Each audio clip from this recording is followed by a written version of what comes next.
Mit navn er Grzegorz Juliusz Hamankiewicz, og mit emne er afslutningen af den kolde krig. Min problemformulering er, hvad var hovedårsagen til afslutningen af den kolde krig?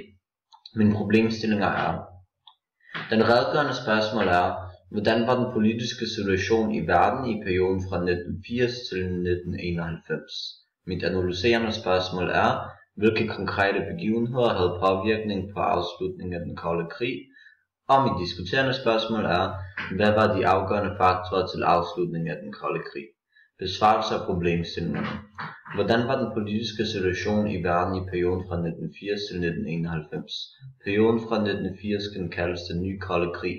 Der var store spændinger mellem USA og Sovjetunionen, men fra den anden side var der også et fremskridt, da de begyndte at forhandle Helsinki-erklæringen fra 1975. Den næste vigtige aftale var underskrevet i december 1979. NATO tog dobbelt af beslutningen aftalen i Bruxelles. I 1979 angreb Sovjetunionen Afghanistan. I 1980 opstod Solidaritet i Polen, det første antikommunistiske fagforening, som begyndte oprøret i Østeuropa imod kommunismen og Sovjetunionen. I 1980 blev Ronald Reagan valgt som præsident i USA, og den ideologiske krig var støttet med konkrete militærske bevægelser. Reagans politik i forhold til Sovjetunionen var fra detonate to rollback. Det betyder øget militærske konkurrence med Sovjetunionen, mens han forhandlede med Gorbachev. Gorbachev blev valgt til præsident i Sovjetunionen i 1985 og prøvede at redde kommunismen via glasnost og perestrojka. I 1987 blev Reagans politik til succes, og INF-konferencen, Intermediate Range Nuclear Forces Treaty i White House, hvor Reagan og Gorbachev underskrev aftalen om elimination af deres våben. I 1988 trak Sovjetunionen sine tropper ud af Afghanistan. I 1989 blev den første ikke-kommunistiske præsident valgt i Polen og i Østeuropa. Han hed Lech Wałęsa. I den samme år faldt Berlinmuren, og Gorbachev blev nødt til at acceptere Tysklands samling i 1990. I 1989 opgav Sovjetunionen at forsvare kommunismen i Østeuropa, og Gorbachev udtalte sig, at han ikke ville blande sig i de nye ikke-kommunistiske regeringer i de østeuropæiske lande. I 1991 var Sovjetunionens opløsning, og 15 nye stater blev uafhængige af Rusland, som overtog den gamle Sovjetunions politiske aftaler. Besvarelse af den analyserende spørgsmål. Hvilke konkrete begivenheder havde påvirkning på afslutningen af den kolde krig? Valget af Ronald Reagan til USA's præsident og hans stærke og konsekvent antikommunistisk politik sammen med hans detonate to rollback strategi, krigen i Afghanistan, Solidaritet i Polen og andre antikommunistiske bevægelser i Østeuropa.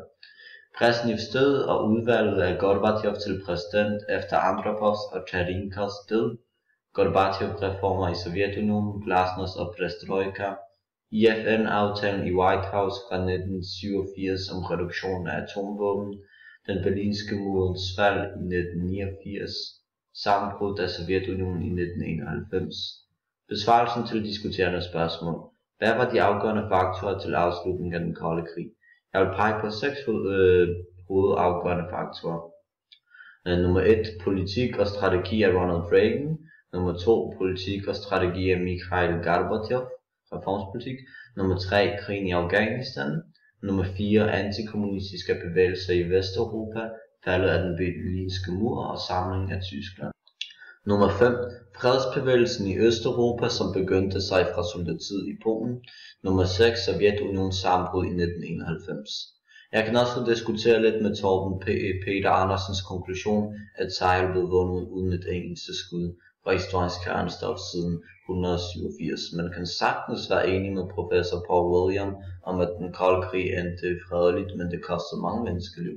Min konklusion er, det er umuligt at pege på kun én hovedårsag, og man skal kigge på den hele historiske kontekst og blive klar over, at enden af den kolde krig var konsekvensen af mange historiske faktorer. USA's politik og strategi blev til succes, og efter Brezhnevs død var der ingen politikere i Sovjetunionen, som var i stand til at fortsætte med kommunistiske ideologier. Når staten kom i en økonomisk krise.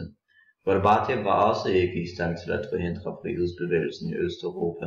Desuden støttede Tyskland og Vesteuropa meget antikommunistiske partier i Østeuropa. Sovjetunionen følte sig truet af den militærske og økonomiske styrke, som USA havde, og Reagans politik var uden kompromis.